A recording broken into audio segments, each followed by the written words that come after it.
Assalamualaikum warahmatullahi wabarakatuh.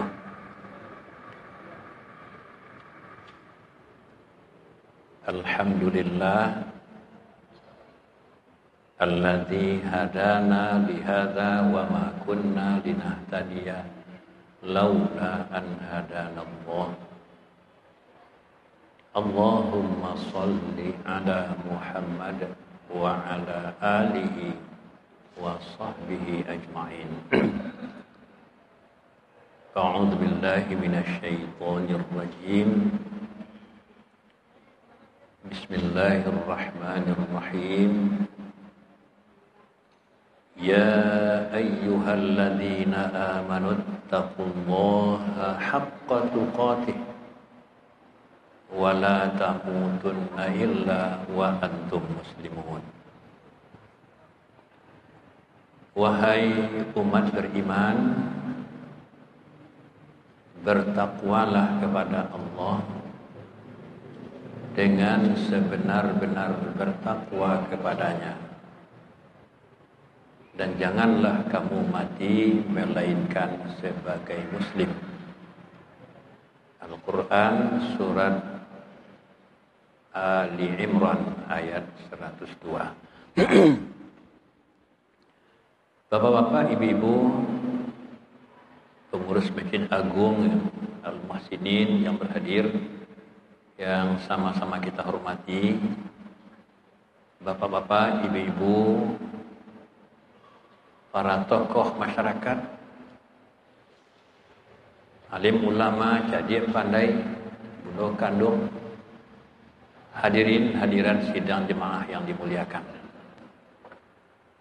Terlebih dahulu marilah kita sama-sama bersyukur kepada Allah atas begitu banyak nikmat yang telah dilimpahkannya kepada kita bersama.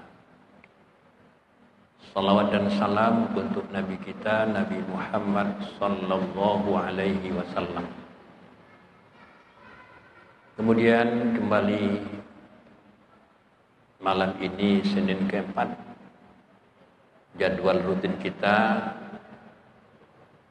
tatap muka membicarakan berbagai ketentuan agama menyangkut kehidupan kita sebagai muslim dan mukmin.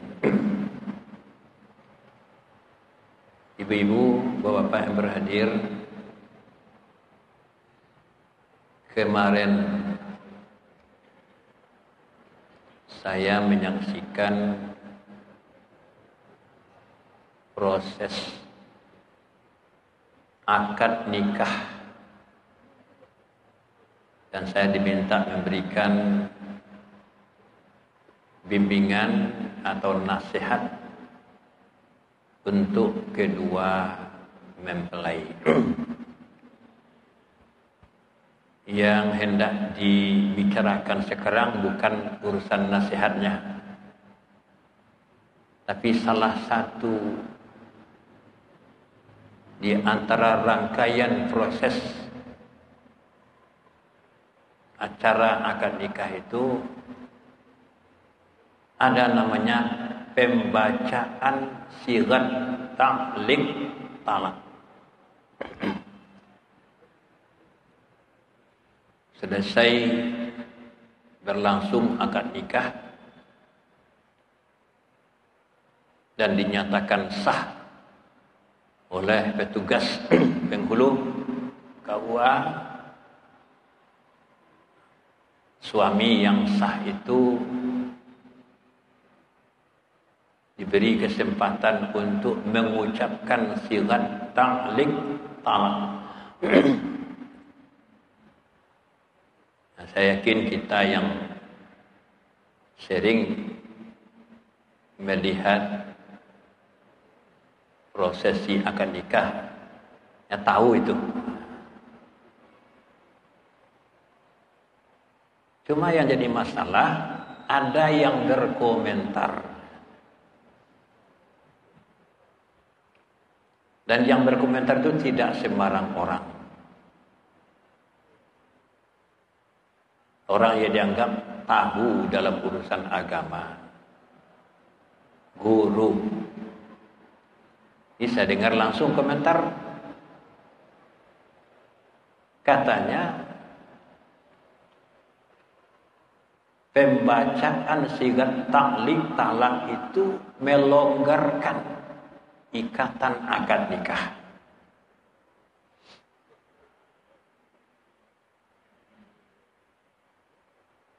Jadi katanya bila diikuti, bila dicermati pernyataan-pernyataan dalam poin-poin sigat taklik talak itu, katanya ini melonggarkan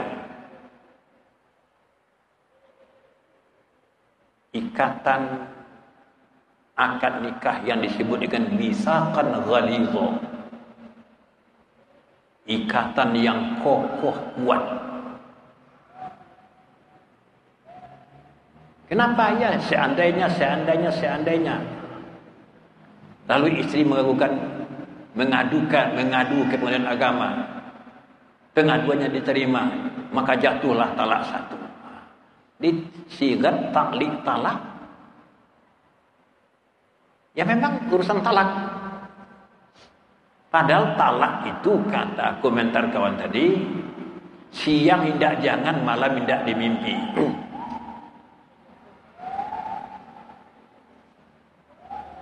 Dan saya juga menjelaskan bahwa memang salah satu perbedaan akad nikah orang Sunni dengan akad nikah orang Syiah, kalau akad nikah orang Syiah itu diberi peluang berjangka, berbatas waktu. Mereka menyebut dengan nikah munqati'.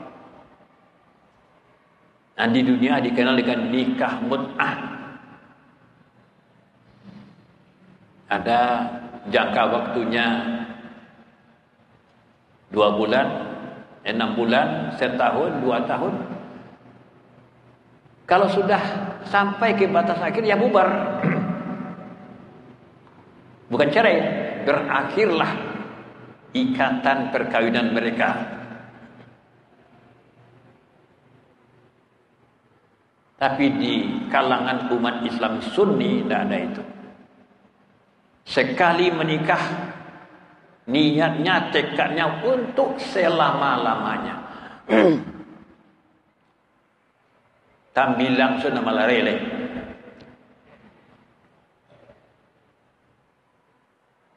Tambilang sudah malah rele, artinya maut memisahkan. Tapi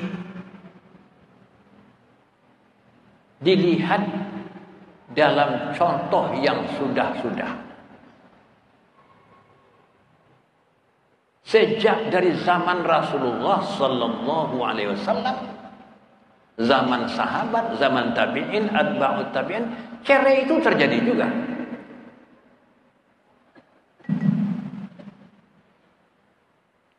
Nah, sehingga dalam Al-Quran ada namanya surat tolak, surat cerai.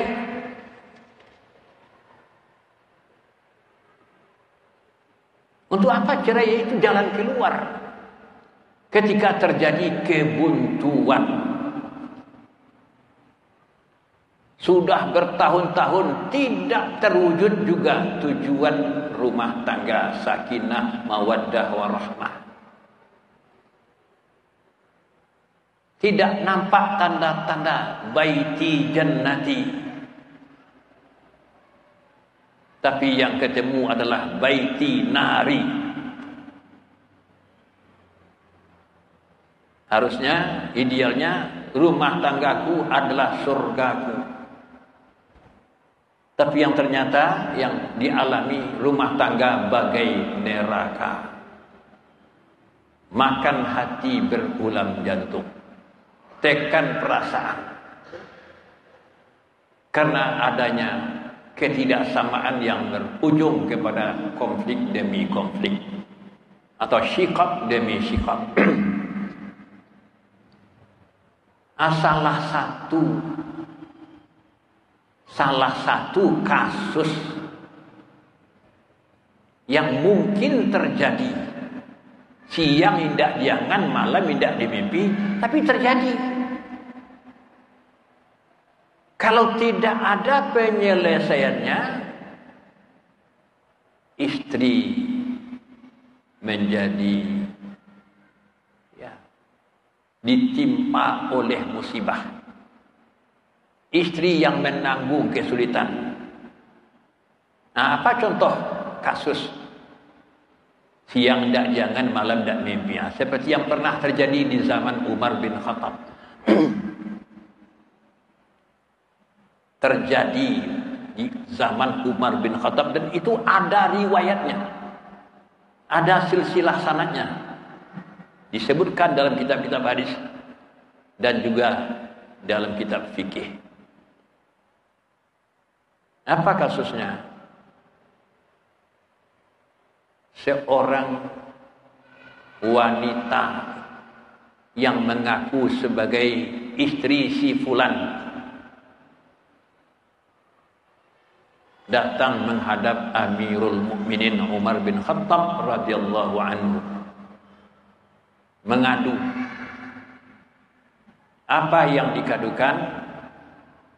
Dia punya suami menghilang.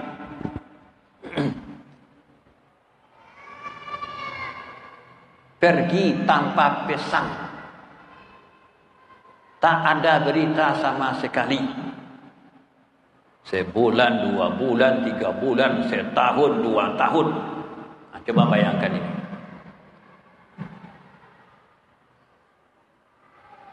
Di zaman Nabi, kasus itu belum ada. Dalam fikih, judulnya itu Az-Zawjul Mafqud. Suami menghilang.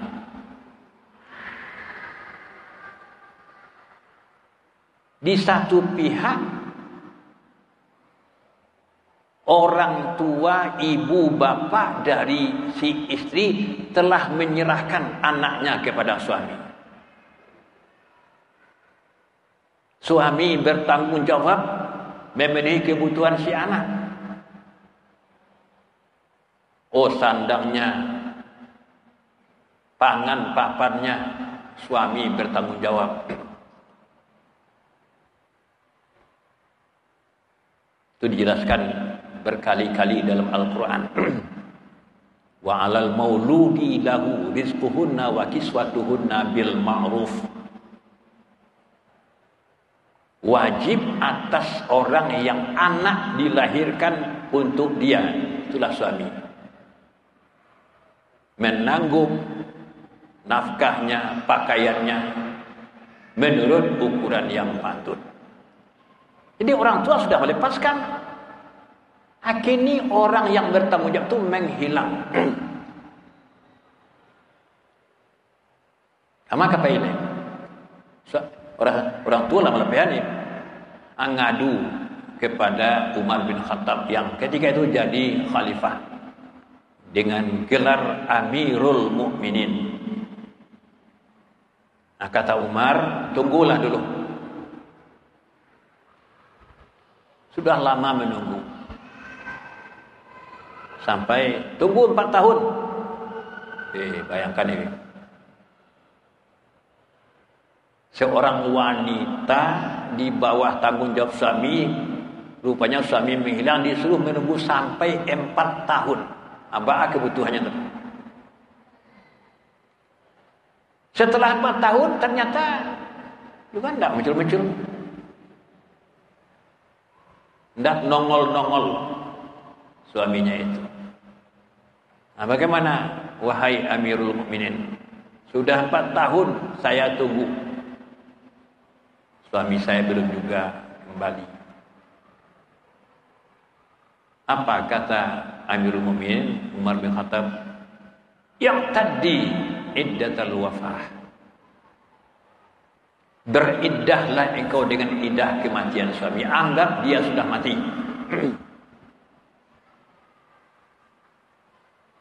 Anggap saja suamimu sudah mati. Itu terjemah bebas dari yang tadi iddatul wafah. Beriddahlah engkau layaknya wanita kematian suami. Berapa? 4 bulan 10 hari. A'udzu billahi minasyaitonir rajim. Walladzina yatawaffawna minkum wa yadharuna azwajan yatarabbasna bi anfusihinna arba'ata ashhurin wa ashra. Al-Baqarah 234. Siapa saja di antara kamu wahai para suami yang meninggal dunia, dia meninggalkan istri, istrinya wajib beriddah,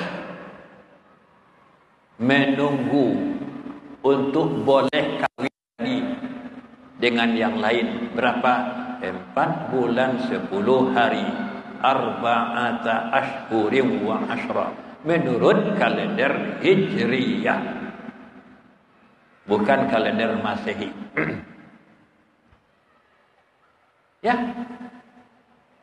karena sudah begitu titah dari khalifah, perempuan tadi beriddah, menganggap suaminya sudah mati. Habis masa iddah, untung nasib kaelok, adonan menjawe untuangnya. Ada yang siap untuk jadi suaminya, menggantikan suami yang sudah menghilang, yang sudah dianggap mati.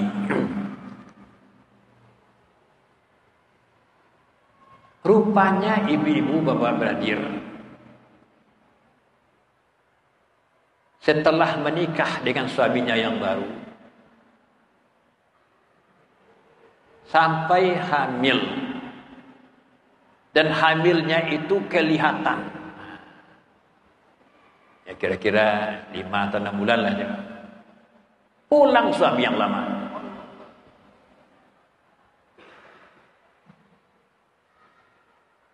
Kau bayangkan,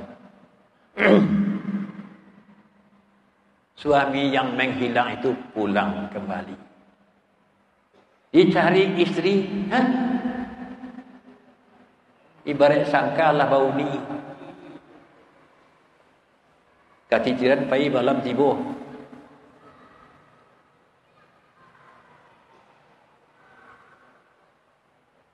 Bertanya-tanya, ada apa? Lalu tidak mau main hakim sendiri. Dia tidak mau main hakim sendiri, tapi minta putusan sama Khalifah Umar bin Khattab. Wahai Amirul Mukminin, saya meninggalkan istri saya,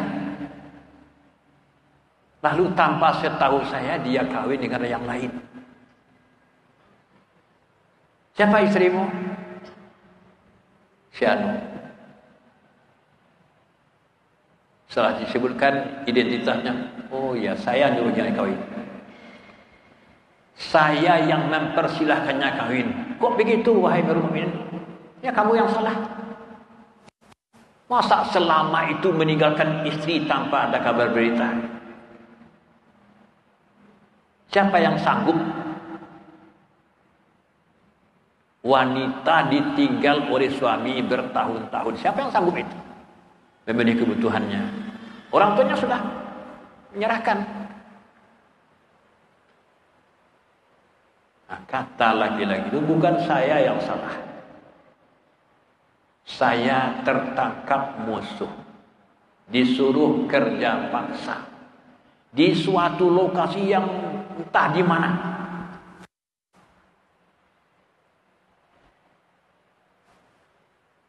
Lalu sekarang kenapa Anda sampai di sini? Saya dibebaskan oleh pasukan Islam. Balik. Anda pilih mau kembali atau merelakan. Kalau Anda relakan, Anda berhak menerima mahar yang pernah Anda berikan. Tidak seperangkat alat sholat apa?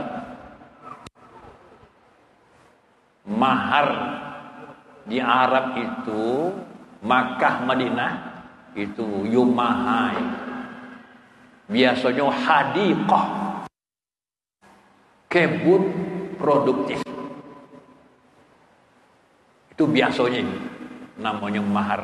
Jadi kalau Anda relakan istri Anda kawin dengan orang lain dan memang dia sudah kawin, Anda berhak menerima mahar. Tapi kalau Anda mau kembali, saya suruh dia cerai dari suaminya. Saya suruh suaminya menceraikan dia. Mikir dulu. Beri saya waktu untuk menimbang-nimbang. Baik. Mikir-mikir, timbang-timbang, cedek-cedek jauh. Nampak istrilah gandunya. Nampak istri sudah hamil dengan suaminya yang baru. Patah hati. Hilang semangat. Lalu lapor, bagaimana? La hajata di ilaiha. Saya tidak butuh dia lagi. Kenapa? Saya lihat dia sudah hamil dengan orang lain. Anda berhak menerima mahar. Nah, kenapa? Nah, disinilah munculnya ketentuan cerai gugat. Cerai atas pengaduan. Cerai atas permintaan istri. Konsekuensinya mahar diserahkan. Jadi kalau seorang istri tidak tahan lagi dengan suaminya, mungkin karena ditinggal terlalu lama, mungkin karena disakiti, mungkin karena tidak diberi nafkah, minta cerai. Minta cerai itu ya melalui hukumah, melalui hakim, pemerintah. Nah, kalau itu diterima, konsekuensinya mahar dikembalikan. Nah, di Indonesia mahar itu seperangkat alat sholat. Ini kan dibaca alat cair. Dah lusuh. Karena apa lain?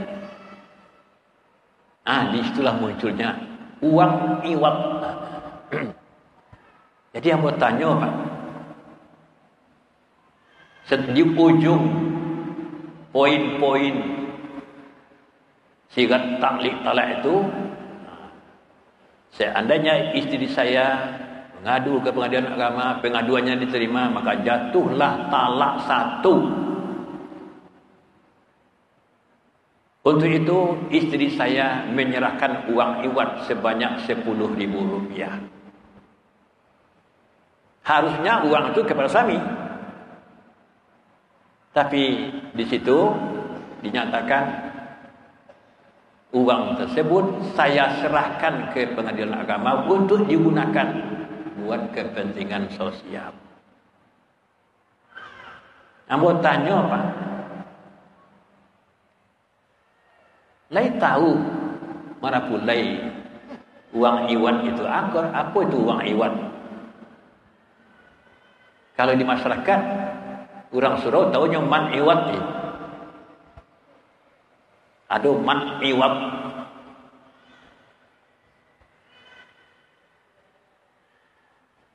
Azaban aliman menjadi azaban alima. Azizan hakiman menjadi azizan hakimah. 1 alif berwakaf pada isim yang bertanwin baris di atas. Tanwin di atas itu diganti dengan man atau iwat. Apa artinya iwat? Dan kenapa 10.000? Iwat itu pengganti mahar yang mungkin sudah tidak ada lagi atau sudah tidak layak lagi dipakai. Itu serahkan. Di dalam fikih namanya cerai gugat, talak tebus, khuluk, ya konsekuensinya serahkan kembali mahar. Malah bisa lebih dari mahar kalau suami minta. Nah, tapi karena mahar sudah hancur, sudah habis, nah, ada namanya uang iwan. Kenapa 10.000? Kok rendah murah wana? Kini nan murah. Kini yang murah 10.000. Dahulu 10.000 itu mahal. Ketika undang-undang aturan hukum itu dibuat, 10.000 itu mahal.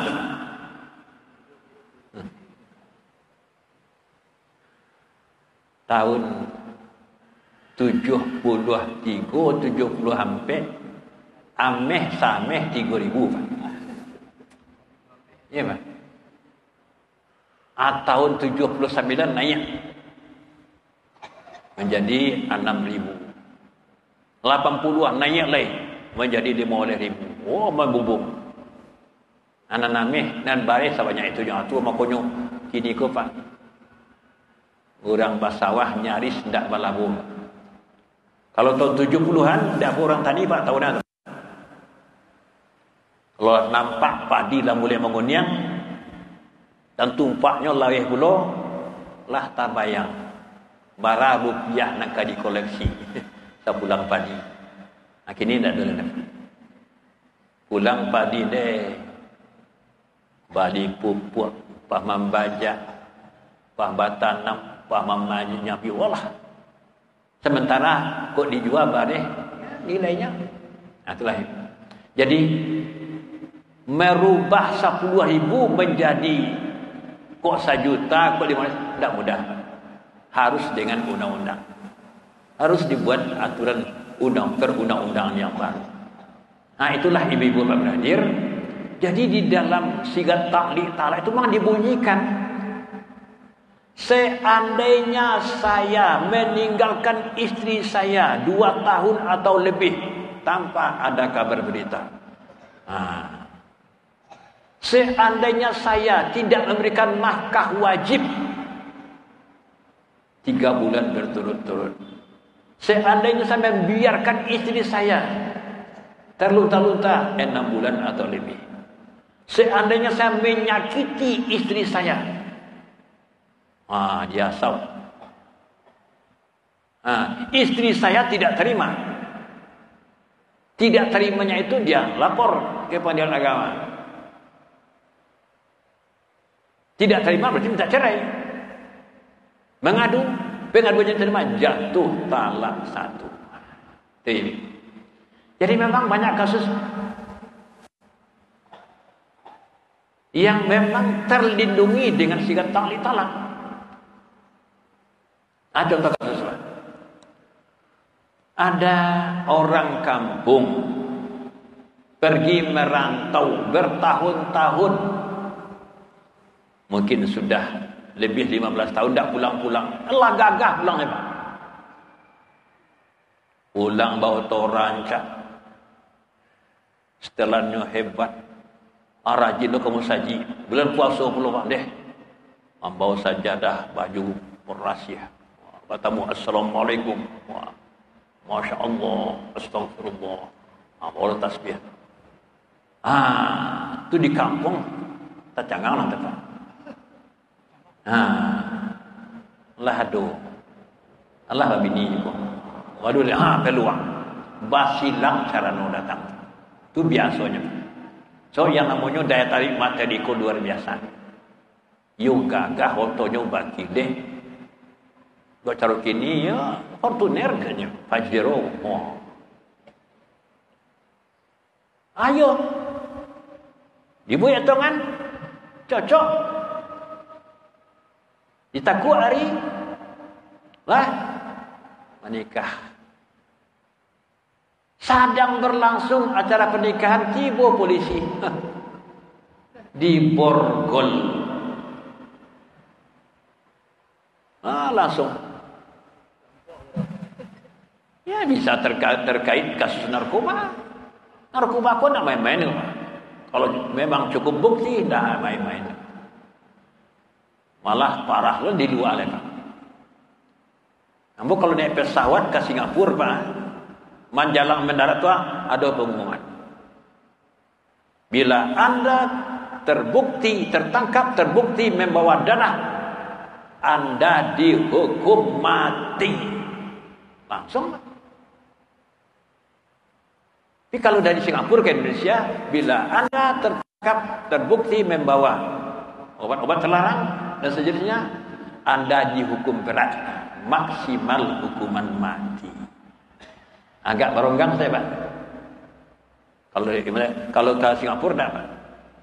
Anda dihukum mati. Jadi baru menikah ternyata diborgol, di putusan hakim 20 tahun penjara. Itu kan mengalir kan? Di situ gunanya sigat tali talak. Di situ nampak gunanya sigat taklik talak. Tapi kalau tidak ada, istri tidak bisa jatuhkan cerai teman. Cerai itu suami yang melafazkan menjatuhkan. Tapi dengan sigat tali talak, suami menyatakan bila istri mengadu dengan kasus-kasus tadi, pengaduannya terima jatuh talak 1. Itu yang dibaca. Jadi itu ibu-ibu, bapak yang berhadir tentang sigat taklik talak. Jangan ada anggapan itu memperlonggar ikatan nikah. Itu merupakan perlindungan terhadap istri. Jika terjadi kasus-kasus seperti yang tercantum di dalam poin-poin sigat taklik talak tadi. Kalau tidak, terlunta-lunta. Ibu-ibu apa berhadir, itu terjadi kamu saksikan ke Patang. Ada yang berkomentar, kamu jawab alhamdulillah ini. Lain diam. Cuma saya kata di dalam acara akad nikah itu, kamu tanya kepada Pak KUA dan ustaz-ustaz yang hadir, pernah dikaji atau dinasihati tentang tamkin? Tidak. Ada ketentuan tamkin dalam rumah tangga. Lihat orang mengaji tamkin, tidak ada Pak. Pas sebut guru senior penceramah, ini pernah menceramah tamkin di masjid. Tidak ada. Allah tahu Bapak Ibu tamkin. Tamkin itu seorang suami, seorang laki-laki bila telah sah menjadi suami seorang perempuan, berkuasa penuh, punya hak penuh, kuasa penuh untuk menikmati istrinya kapan saja.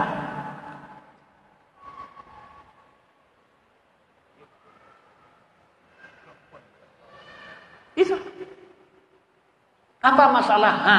Masalah di dunia modern,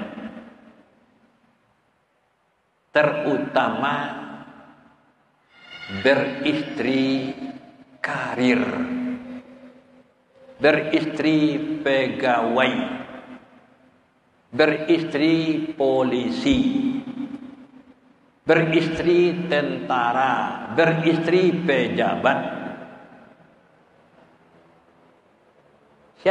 Akar istri Pak Samai. Ada kawan Pak, istrinya jadi ibu camat, jadi camat. Malah ada istri wali kota, istri. Malah dulu Indonesia pernah seorang istri jadi presiden. Dengan status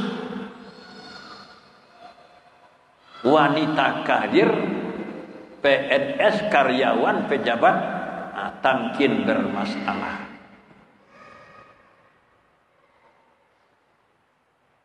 Tamkin bermasalah. Jam 7 istri sah berangkat ke rajo.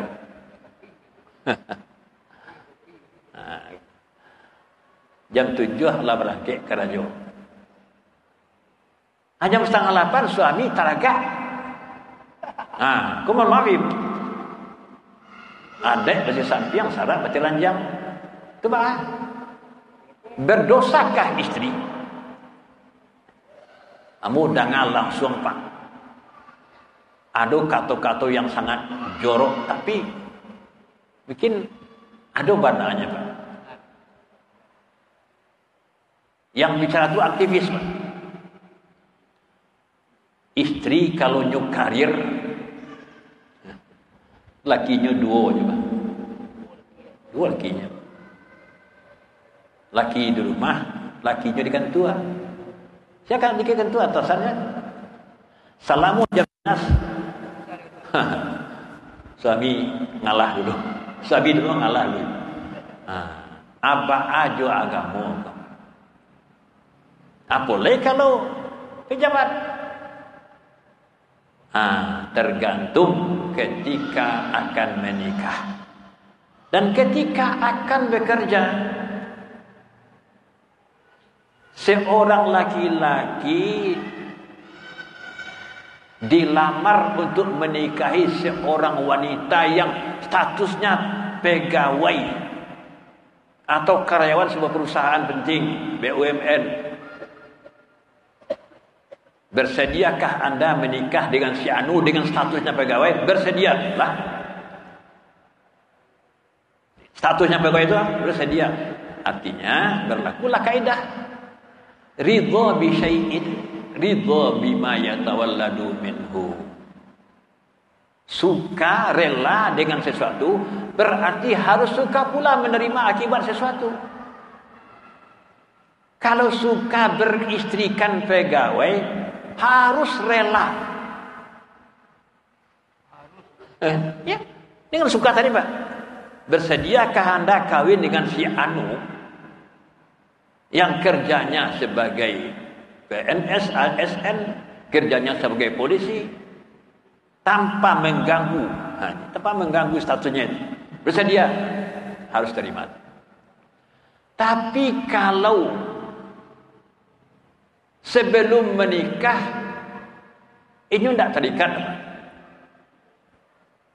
Tidak terikat, belum PNS, belum jadi polisi, belum jadi pejabat.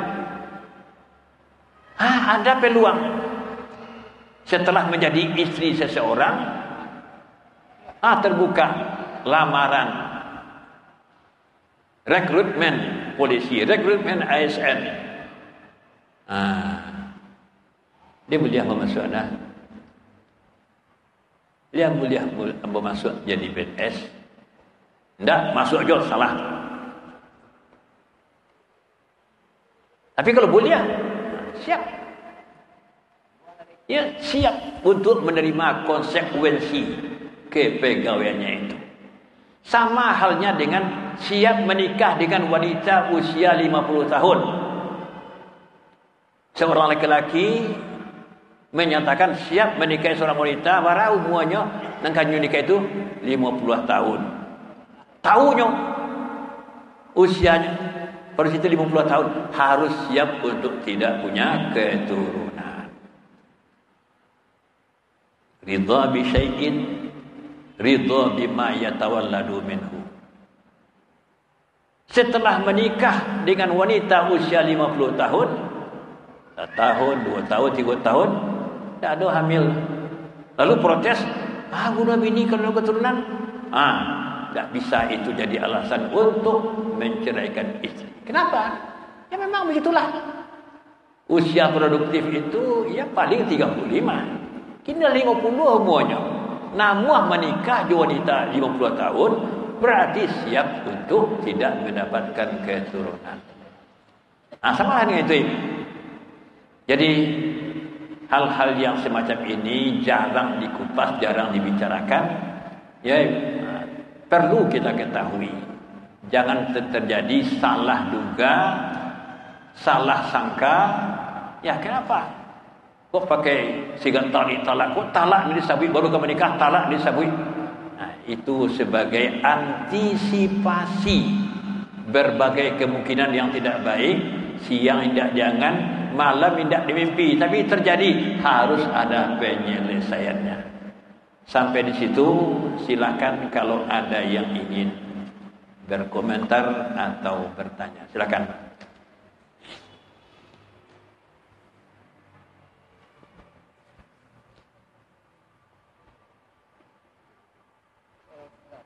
Ya.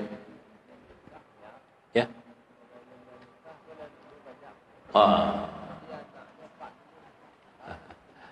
Nah, terima kasih. Jadi sebelum menikah lah hamil. Bahas status pernikahan. Ba'lu anak. Kalau merujuk ke kompilasi hukum Islam. Seandainya anak tadi, janin tadi hasil hubungan gelap dengan laki-laki tersebut, pasti tak satu-satu lain dong. Itu boleh apa? Boleh menikah. Nikah ketika hamil, hukum asalnya tak boleh. Wanita hamil harus menunggu masa menikah, masa iddah sampai lahir anak. Nah, tapi hamilnya karena zina, hamil tabrak lari, hamil karena hubungan gelap, itu tidak punya masa iddah. Kenapa tidak punya masa iddah? Logika sederhananya, iddah itu akibat dari talak atau kelanjutan dari talak. Talak itu baru ada setelah menikah. Kau tidak menikah, ada talak. Tidak ada talak, lalu ada masa iddah. Nah, itu dasar.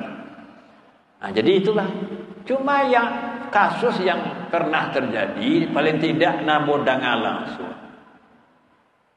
Seorang siswi hamil dalam masa sekolah, usia sekolah, nyolah hamil. Lah muntah-muntah, lah mual-mual. Orang tuanya mulai cameh. Ada apa? Kiranya yo, bereso. Positif. Itu positif yang menyakitkan, Pak. Positif yang menyakitkan. Inyo alun menikah, tapi lah positif hamil. Abah tanya elok-elok. Siapa punya? Siapa ayahnya kok? Nan si anak itu lo polos do si anu ya. Siapa namanya? Si fulan. Di mana rumahnya si anak siapa? Cari. Baik ke rumah laki-laki yang dimaksud oleh anak tadi. Kami datang elok-elok mencari penyelesaian. Telah terjadi anak kami hamil. Kecil anak kami, ayah janin itu anak kita disiko. Ya silakan panggil. Suruh keluar. Ya awak nak obek itu. Yuk. Tidak dan surang dah. Kon bayo. Sanu satolo. Mana padi yang dapat ibu. Tapi ni nampak kalau bebas taruh jual. Dan ibu ada pada si. Nak menanggung akibat amparah tu nampak dosi. Tapi itulah. Ya, ia ngaku Pak. Bisa satu lot. Itu masalah. Jadi kalau nyo hamil menikah itu jo menurut kompilasi hukum Islam nikahnya sah. Dan anak itu setelah lahir tidak perlu diulang nikah orang tuanya. Terima kasih. Cuma ya namanya lah dulu banyak pada Jawi.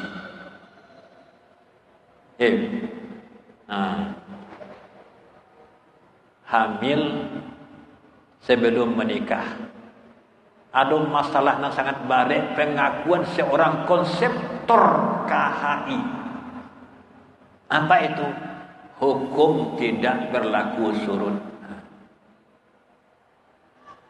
Pernikahan antara laki-laki dengan istri yang perempuan yang dia hamili itu hanya merubah status hubungan. Itu langsung dengan apa? Wanita hamil karena zina menikah dengan laki-laki yang menzinainya, itu sahnya hanya merubah status. Dulu berhubungan dosa, kini tidak dosa lagi. Tapi apakah itu merubah status anak? Enggak. Anak nalahado sebelum menikahnya lahado dia anak yang zina. Nah, tapi muncul rekayasa dan beliau bertanya kenapa bisa berubah. Jadi konsep awalnya anak sah adalah anak yang lahir akibat pernikahan yang sah. Tapi setelah jadi anak sah adalah anak yang lahir akibat atau dalam masa pernikahan yang sah. Jadi kalau dalam pernikahan kini menikah besok dia anaknya nak sah. Tapi konsep awalnya tak itu kecil seorang konseptor. Baik, oranglah azan. Mudah-mudahan bermanfaat. Banyak maaf billahi taufik wal hidayah. Assalamualaikum warahmatullahi wabarakatuh.